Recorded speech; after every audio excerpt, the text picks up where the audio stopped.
Have you ever heard about the name Norman Morrison? It's not a bad thing if you have never heard about it before, but I am sure that you will be surprised to know that almost all Vietnamese know about this non-native man with the most respectful and affectionate manner. The visual art we are going to analyze today is a Vietnam stamp, and its name is The Portrait of Norman Morrison. Morrison was an American who shook this world in the 60s with his self immolation to oppose the US involvement in the Vietnam War. On the 2nd November 1965, he set a fire on his kerosene splashed body right below the Secretary of Defense Pentagon office. From 1965, the US witnessed huge waves of anti Vietnam War movements from Americans and many people around the world. Americans were way fed up with sending their children and family members away and couldn't wait for their good news or safe returns from the Vietnam battlefields. It was also an unbearable financial burden for the US to spend hundreds of billions of dollars on military expenditures. Gradually, the barbaric war crimes of the US and the US affiliated Saigon government were revealed to the public, waking up the global conscience and understanding of the US incorrect stance in this meaningless war.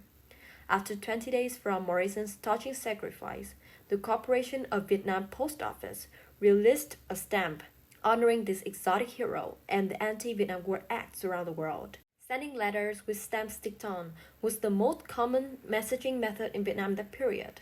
Therefore, it was a great choice to print something onto it to widely spread a message to the residents.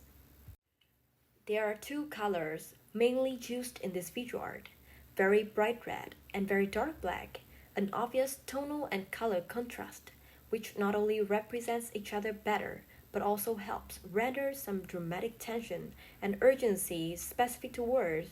They provoke many tragic things, red in burning fire, splattering blood, and Agent Orange, the exterminating chemical prevalently used in the Vietnam War. Black in smoky skies, stained dried blood, bombs, and shells. As you can see in the picture, the 60% upper part is a portrait of Norman, lying above the fire in the background. The below part is many foreigners in the protest march for halting the Vietnam War. This asymmetrical arrangement made Norman stand out from the crowd, becoming a more prominent and influential figure in the picture and in the anti-Vietnam War movement as well. Norman's head tilting direction aligned perfectly, almost parallel with the marching direction of the crowd. This unifying composition created a sense that Norman and the crowd shared the same humane objective, endeavoring to stop the war crimes from the US government. Another noticeable pattern in this art is a fire is fulfilling the background and infused into Norman is his hair and facial traits. It's because his facial contouring patterns of hatching are similar to the fire here, with closely drawn parallel lines. These facial and hair shading helps create an illusion of depth and true dimension, making Norman's picture more vivid, prominent, and realistic. It's also very symbolistic. Fire became part of Norman, and he also became a perennial fire. The fire was not simply a war sign then, it was a calling for peace. His blazing light could enlighten the global conscience and lay another stepping stone in the route of stopping the Vietnam War. That's why he still smiles in this burning in this picture. He contentedly sacrificed himself in the name of righteousness. Okay, now you may know who is Norman Morrison. So, how about Roger Laporte? Alice Hertz or Florence Beaumont?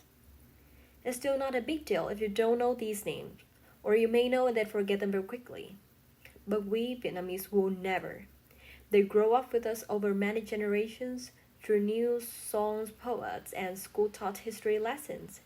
Their names and portraits will always be respectfully displayed in the Hanoi headquarters of the U.S. Vietnam Friendship Association among our national heroes and other international figures revered in the Vietnamese history.